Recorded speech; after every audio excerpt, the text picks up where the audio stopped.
Hello, everybody, and welcome to another edition of the Caregivers Toolbox, tools for everyday caregiving, where we give you information and education on senior care topics.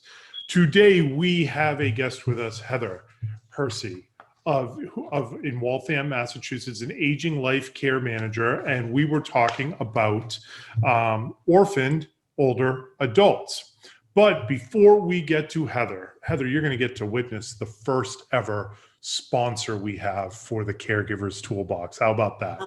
That's cool. We are sponsored by a company called WellAware Care. Today's podcast is brought to you by WellAware Care, the smart elder care solution for today's caregivers. Sleep Sound, the company's premier solution, is a remote nighttime fall detection and notification system. Sleep Sound is there when you can't be and provides real-time fall notifications to caregivers, so help can be provided quickly. The system uses no wearables, buttons, or cameras and provides caregivers with peace of mind their loved one is safe. Learn more about this smart fall detection solution at wellawarecare.com, wellawarecare.com. And with that being said, we are now officially sponsored. Heather, welcome to the show. How are you? Brian, I'm doing well, thank you. How are you?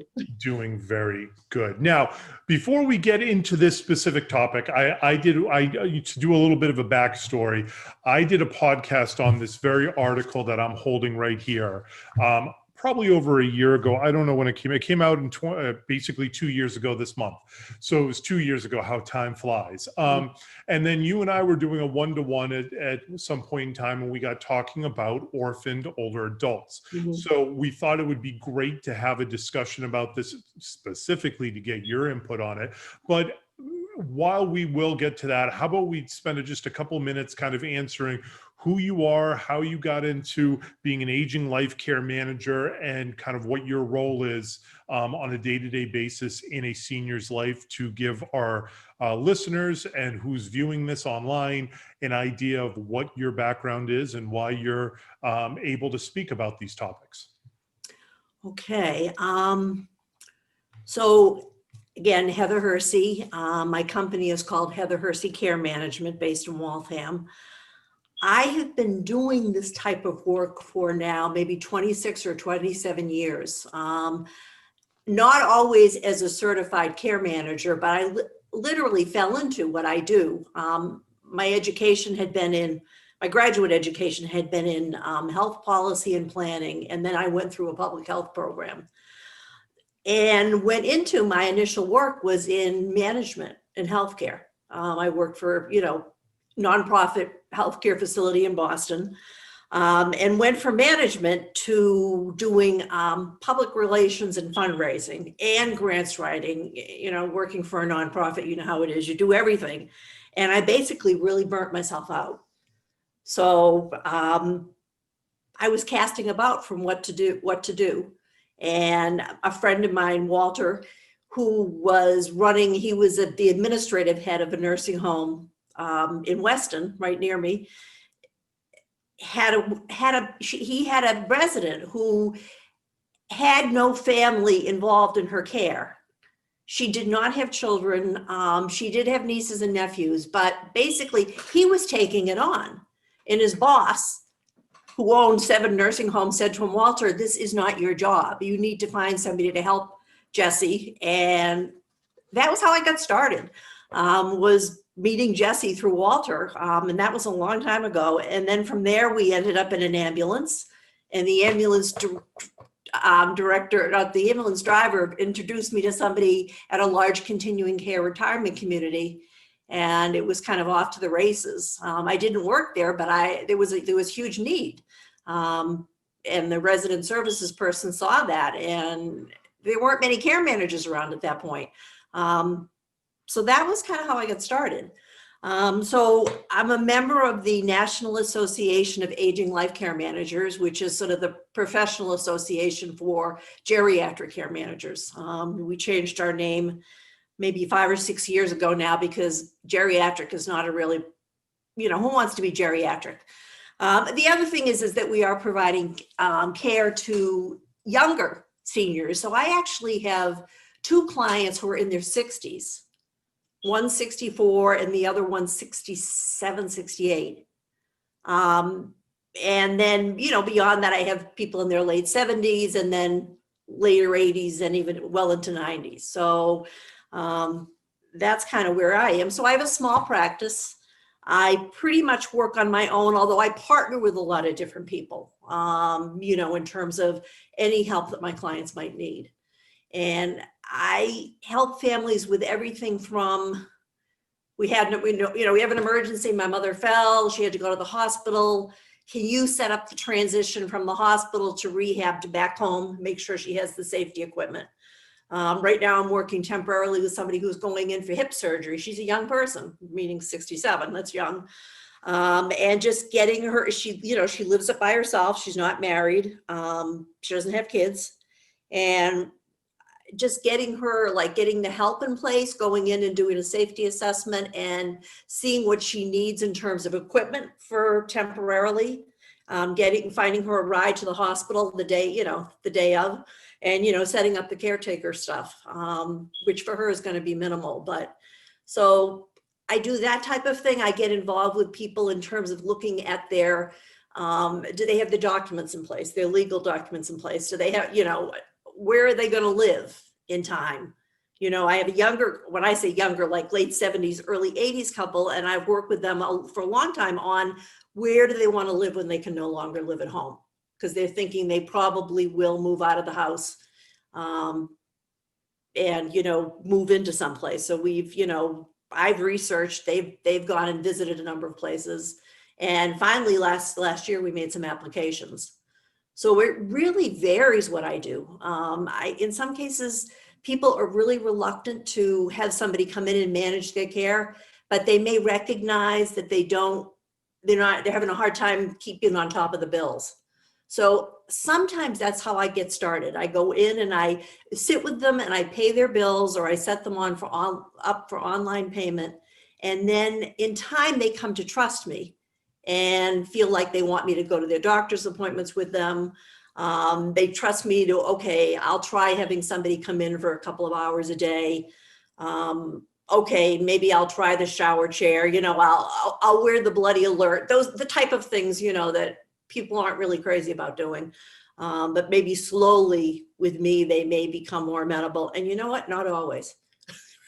It's not a perfect system by any means whatsoever. No, it's not, Well, I like to try to succinctly put it to people, especially who are outside of senior care, on what we do and what you do and other people do, to kind of make it an analogy. But if getting older, 60 plus, is like building a house, you're the general contractor. You're going to be the one that's managing the electricians, the HVAC, the plumbing, the sewer, the foundation, because I do private home care really well, in my opinion. I don't do bill paying really well. I don't do, hospice care. I don't do cutting the lawn and making sure the house is, I do home care. I make sure people don't hurt themselves, don't fall, don't wander off with dementia and wind up in a nursing home. Right. And so that's a really important task to do, but that's not the only task that's really important to do on a day-to-day basis.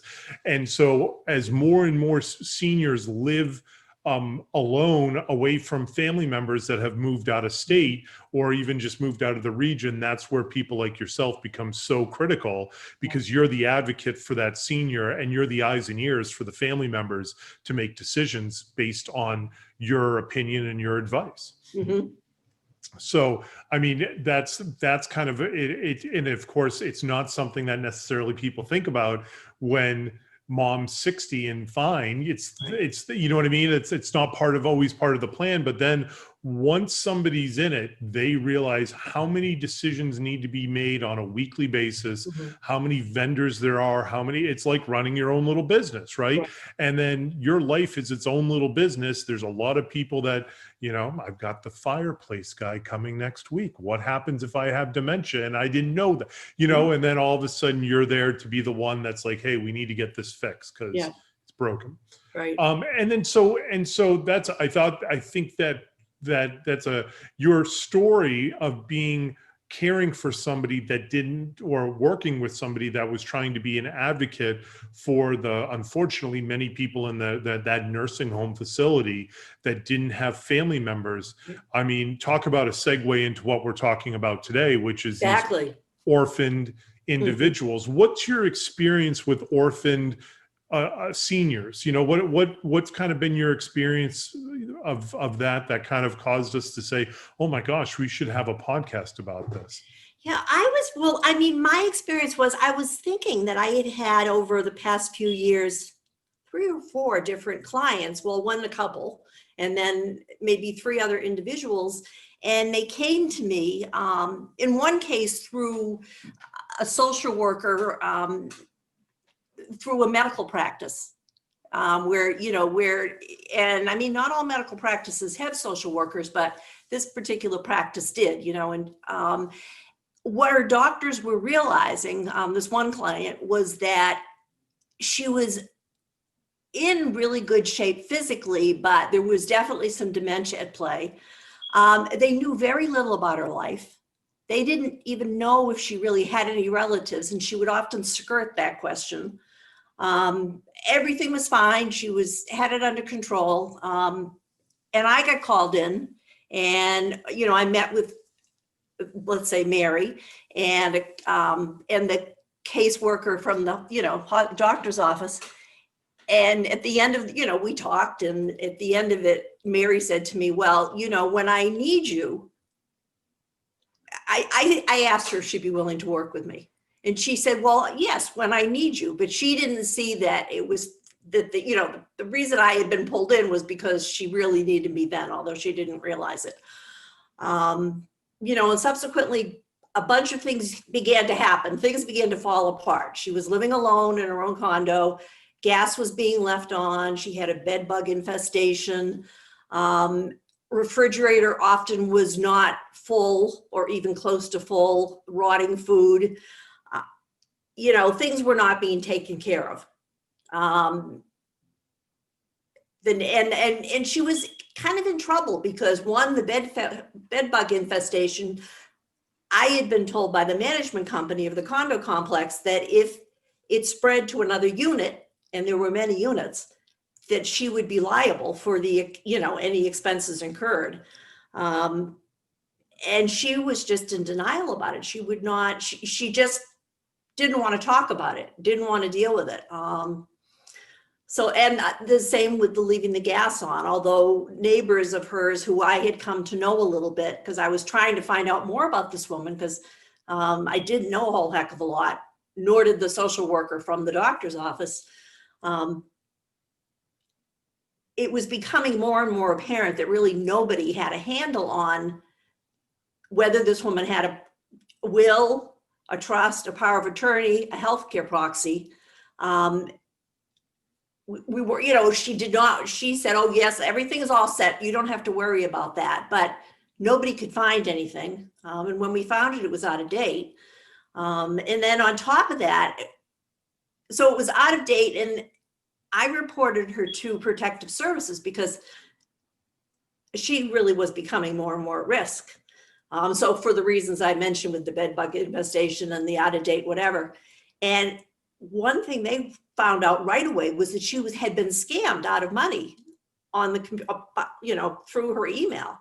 So they wanted to move really quickly and get her to court. And it was her power of attorney had been appointed maybe 15, 20 years ago, was dead.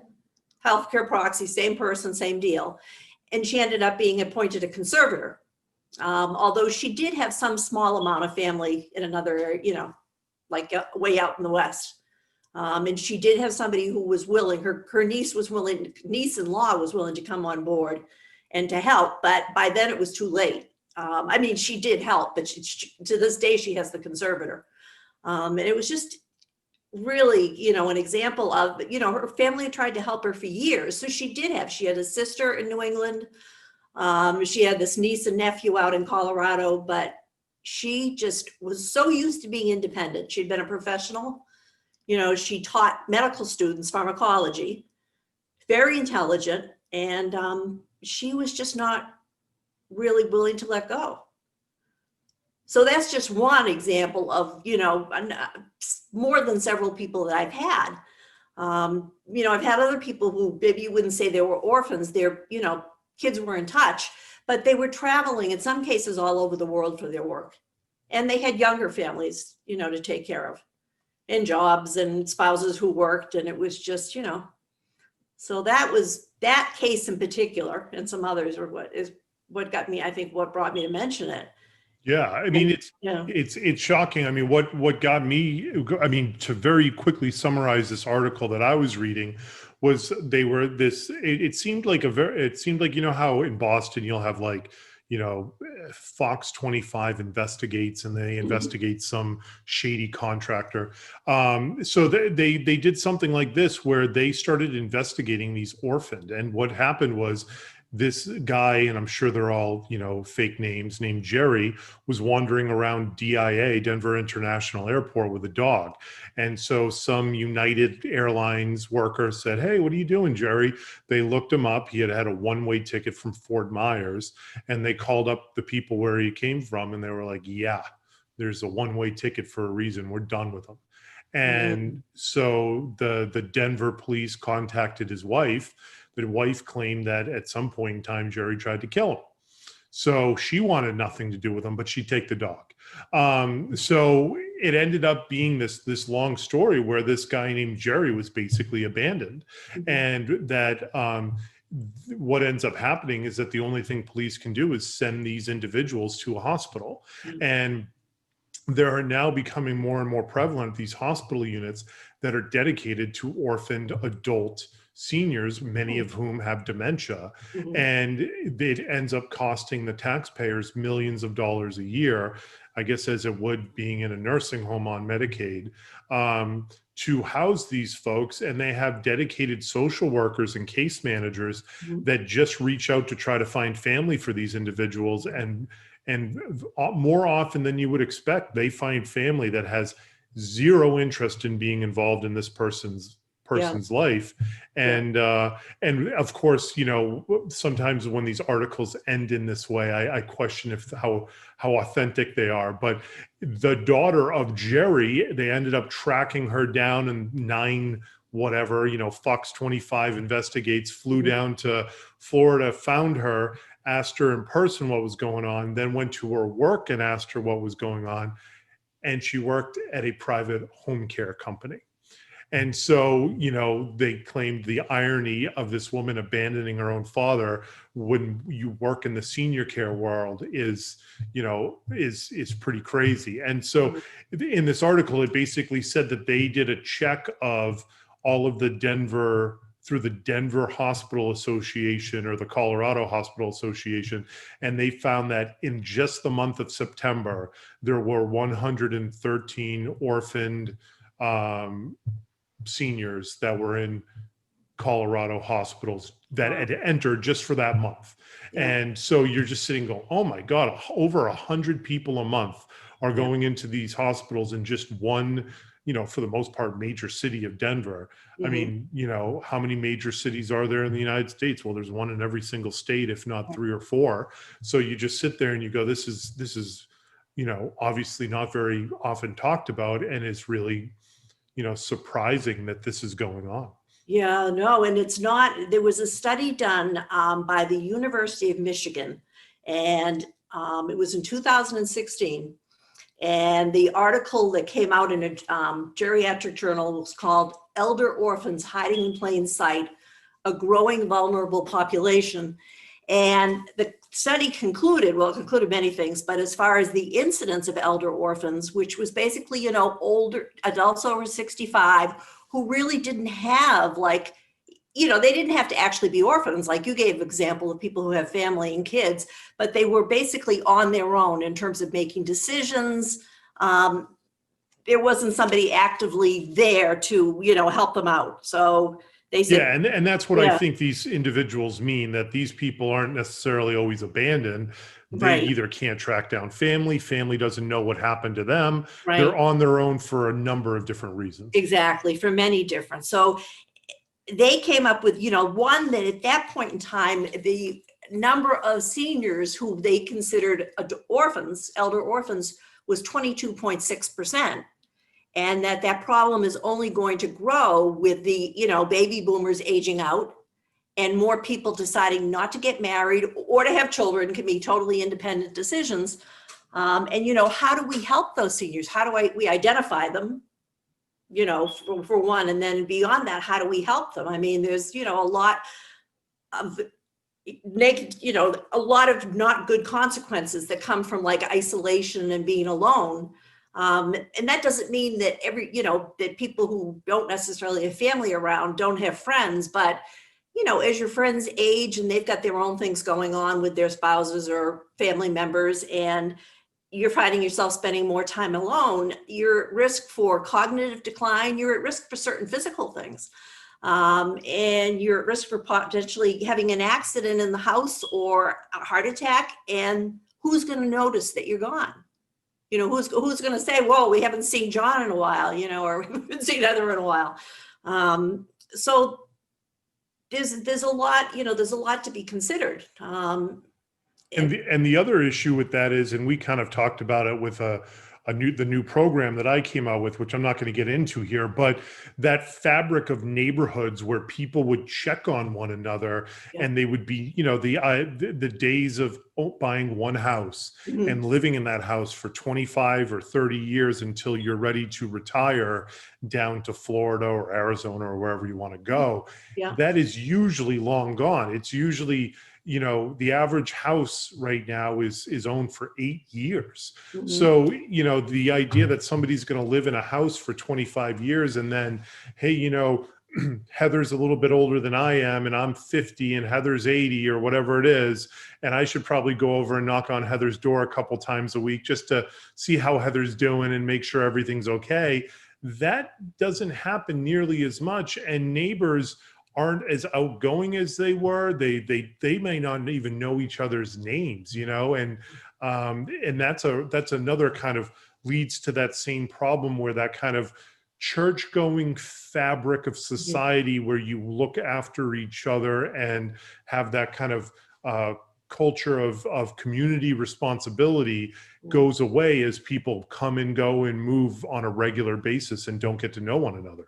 Exactly. And that's one of the suggestions for elder orphans is to, reach out while you're still young and able to be out and active.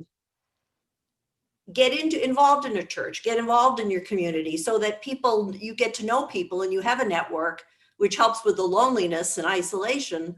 But it also helps that if you do have a problem and you don't show up for your volunteer job, somebody most likely is going to come looking for you. But it's also, it's a healthier way to live generally in community. I mean, some people just don't want, some people are truly, just don't want to be in community, Hermits. but many people do. Exactly. That's what I was thinking, hermits. So, well, and also, that, I mean, I remember growing up where my parents would, this big, tall guy, right, send me over to the neighbor's house to shovel their driveway because, hey, you're 16 years old, you're a basketball player, you're 6'3", get your butt over there and, help this little old lady with making sure her driveway's done. And of course, that's a lesson you learn as you're aging to help, you grow up when you're 14, 15 and 16 to help other people and to knock on a door and say, hey, how's everything going? And because you also never know when they can help you, right? Like, people look out for one another that they know other people are looking out for them. I know, like, just in this little neighborhood of Medford, we've got 3 or 4 houses that they're always out there looking, making sure the riffraff doesn't come down our neighborhood and things like that. A little bit of an impromptu neighborhood watch. Exactly. And it's the same kind of thing. It's that same fabric. But of course, the people that are going to do that are going to be the ones that have been living on this block for the last 7, 8, 10, 12 years. Right. It's not going to be the college kid that's going to only be here for a semester or two and then move on to bigger and better things in their life. Plus, that's an older school culture too. Yep. I mean, now even the college kids' parents may not be I don't know, it's just, it's kind of it's a blowback to our earlier lives, which, at least mine, where it was, the concept of neighborhood was very different than it is now. So it's like, how do we identify these people and how do we help them? So I mean, doctors' offices, in terms of certain questions that they ask now, do you have a healthcare proxy? Do you have a power of attorney? Who is available to you should you have a fall? I mean, just kind of really, what kind of medical care do you have? But there's limits to what a doctor's office can do. I mean, they can't be running to check on people. And that's kind of how I got pulled into my situation with Mary. And actually some other people too that, they had their eyes open. And so, I mean, I guess it's not new, but it's becoming, this 2016 study, their proposal was, let's resurrect the awareness of, and the term older orphans, we can call, I mean, they could be all different names, solo seniors, unbefriended elders, patients without surrogates, whatever you want to call them. But, let's be aware that this is a growing segment of the population that have, issues in addition to others, which is just, they don't have anybody available to help in the event of an emergency. I mean, even when you go for colonoscopy, you have to have a ride, I mean, you can't have a taxi pick you up, Yeah. You have to have a ride. So yeah, well, I mean, and we do that for people because there are some solo seniors, and I think that's probably the most PC way to say that, right? Because nobody wants to be called an orphan, just like nobody wants to be geriatric. But we end up being their quote unquote paid friend, right? We make sure they get there and get to and from safely. And that's another kind of interesting point that a lot of people. I just guess I was surprised with your story about the bed bug story, going back to that the condominium complex or the property management was even okay with it being in one unit. You would have thought that they would have said, hey, listen, this is terms for eviction at this point in time because this place is no longer habitable under the law. I don't think because once it spreads to one room, my God, then you're worried about it spreading to other rooms. So, I mean, that was interesting. But the other thing I was also thinking that's completely unrelated, and I guess it's just my ADHD kind of going around, is we're seeing firsthand what happens when seniors are isolated right now. So whether you're a solo senior before COVID or after COVID, when somebody is left alone to their own devices where family members maybe unintentionally don't realize, hey, I've moved out, I've got my own kids going on, I've got my own thing, I can't be there every week, I can be there every month or two. You can see there are pictures online of people, that were in a nursing home in February that were getting daily activity to people that those same people that by May or June looked like they had cancer. Like they had looked so declined so much. They looked like they actually had a disease. Yes. And what could happen when you have those solo seniors that, it's not just to rip the Band-Aid off, maybe like what happened with Jerry, where somebody just throws their hands up and says it's over. It's probably, a couple friends pass away or a group breaks up, like a church going group breaks up, and then there's nothing else to do but sit at home and watch TV. And there's that social isolation you were talking about. And that leads to all other, types of, I mean, they're less fit because they're not walking or going out to meet friends or, physical, more likely at risk for a fall. It's just a whole chain of events that can happen.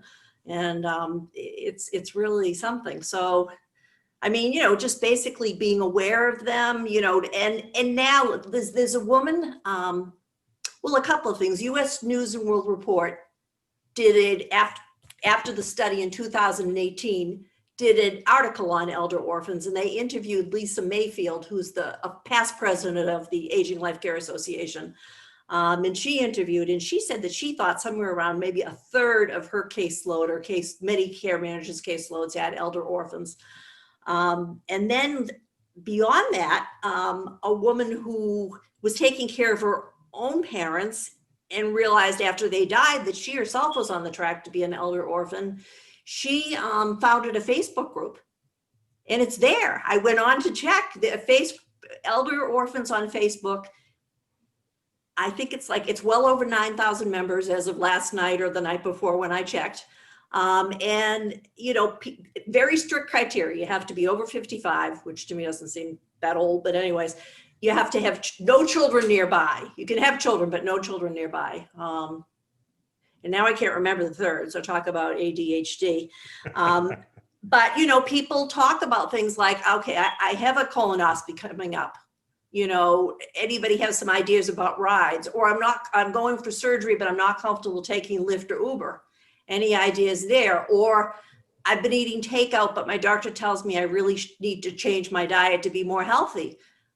What do I eat? You know, I'm really not much of a cook. You know, help me out there. To what do I do post-surgery in terms of getting care? You know, who can I talk to? You know, anybody have any suggestions for me?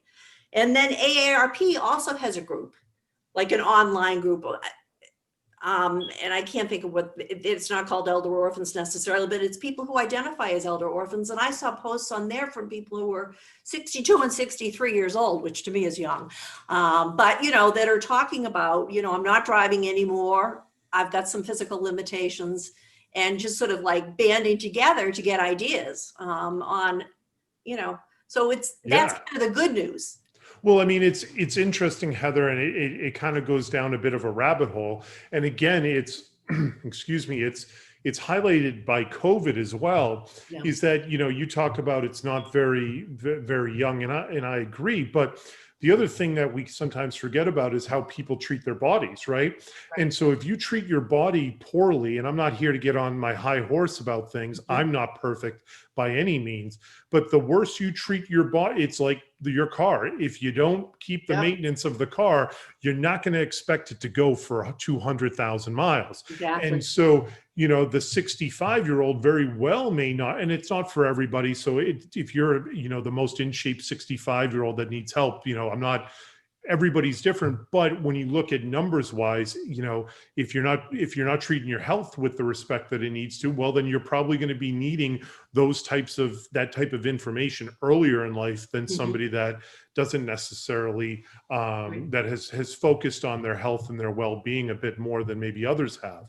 So if somebody's a bit larger and that they've had that heart attack, or they've had those issues that come with, you know, being a bit unhealthy over the course of 40 years, there are going to be, and unfortunately, there are a lot of those people out there, as we've seen. One of the main reasons why younger people pass away from COVID is because they're heavier and they have hypertension or heart disease that they didn't know about already, and that's put them at risk. So, you know, while it is sad to think, hey, at 65 somebody's needing this help, while it doesn't necessarily mean that somebody's old in the fashion that you're talking about it, well, somebody's body has probably not been up to the snuff that others were, you'd imagine yours is at right now as well. So there are going to be a wide variety of people that that are going to find those types of groups beneficial. And the other thing is that, you know, I was reading an article years ago on how hospitals are closing, and you know, when I say hospitals, I mean small little regional hospitals are closing in dramatic fashion in the suburbs of, not even the suburbs, the rural areas of this country, in the flyover states. And that, you know, people that need to get dialysis have to have like a neighbor drive them 90 miles one way to go get the dialysis and back, or maybe it's 90 miles round trip, whatever it is, 2 or 3 times a week, you know, and in these one horse towns basically are in kind of collapsing in on themselves, because what happened? Well, everybody wanted to move to the big city. So Johnny and Joey and Lisa, when they were 18, 19, 20, moved to Dallas or whatever it is, or, you know, and then left mom and dad out in the sticks to work on the farm. And now mom and dad are 80 years old and they don't have the support that they need because their kids are in Dallas or Austin or wherever. And that just kind of, it feels like with everything in life, it's the whack-a-mole game. You get one, and then two or three pop up. You know, you pull the thread, and then it's connected to so many other threads that it's just not isolated. So, you know, we talk about, you know, orphaned or solo seniors. Well, those solo seniors can be so many different walks of life that didn't necessarily have to do with, you know, like you think about Jerry, right? Mhm. Jerry's wife didn't want him. Jerry's daughters didn't want him. Mhm. I think it's probably safe to say that Jerry maybe wasn't the greatest guy in the world. Probably. Like, I mean, you know, again, not trying to throw stones, but No, you got to imagine that if your family wants nothing to do with you, it's not because you were winning Father of the Year awards every single year. Sure, that's But reality. yeah, but that doesn't mean that everybody that's a solo senior was some horrible human being that nobody No. wants to deal with. And there might be just people out there that no longer know how to deal with the dementia, because dementia is still a undereducated about disease that people can get, you know, there's plenty of information out there if you look for it, but there are still plenty of people that don't know about that information and where to learn about it. My long-winded point is that there's just so many different reasons why people can find themselves isolated for various in various situations throughout the country, because we're in New England where it's densely populated. The suburbs aren't really the suburbs, you know, they're not rural areas. And we've got an outstanding medical system and pharmaceutical system here. And that's a totally different world from the Rust Belt to the Midwest to the West, and then all the way down, you know, down south. So there are a lot of different things, different reasons at play for this. There are a lot of different reasons. And, you know, in some cases, you know, people are proud. They don't want to say to their kids on their one phone call a week or whatever, you know, I'm not doing well, dad's not doing well. It's usually, we're fine, you know, we're okay. So family members may not really realize, and of course you want to think things well. I mean, I know, certainly I want to think things well with my mother, you know, so you just kind of don't dig too deeply. And then you go back for a visit after a year or two and it's like, oh my gosh, you know, it's, we'll get those calls in a few weeks. yeah. Over the course of the next 6 weeks, I believe it's probably the same with you. We get a lot of calls from family members that have just not been around for a while, especially with COVID. But you're absolutely right. I have that same experience with my dad, where my dad has after my mom passed away, he does have a girlfriend that he lives with now. But you know, when your dad, and I love my dad, I have a good relationship with him. When my dad plays golf and reads books all day and goes out to dinner once a day, how much is there to talk about? You know what I mean? It's very much he's very much a guy that likes a strict routine. He likes Groundhog Day. So he goes and play golf. He has lunch at the club, and then he goes out, he has a couple drinks and has dinner. And then in between he's reading a book or napping. So like, you know, it's not like our conversations don't go on for 2 hours. And I imagine for a lot of people that might be the same situation, because well, mom watches Jeopardy at night, and then she has her one glass of wine. She's in bed by 8:30 and is up at, you know, 8:30 in the morning and goes for a walk and then reads a book all day long. I mean, you're not pulling a whole lot of conversation out of that same daily routine. So my point being is that I bet a lot of family members feel that way, where they say, hey, I talk with mom twice a week for 10 or 15 minutes at a time.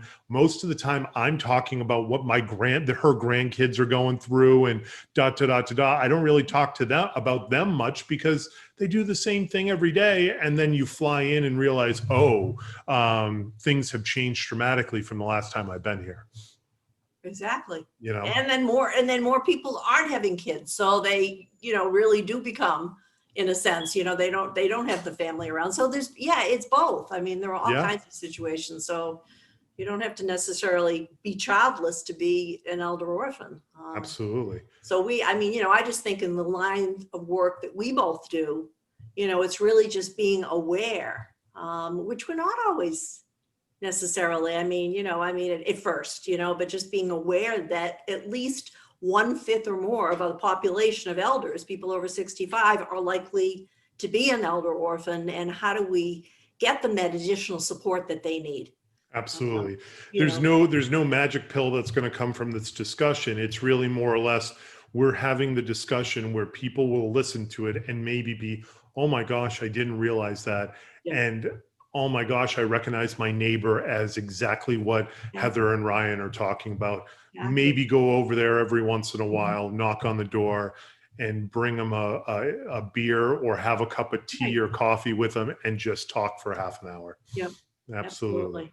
Well, Heather, thank you for coming on the Caregivers Toolbox. Was it painful? Was it as bad as you were worried it could Well, be? I'm a worrier, but you know what? It wasn't painful at all. So Good. yeah, it really was not. So thank you. But I did worry, Oh, well, of course. now But how did, I know you, so I feel very comfortable. good.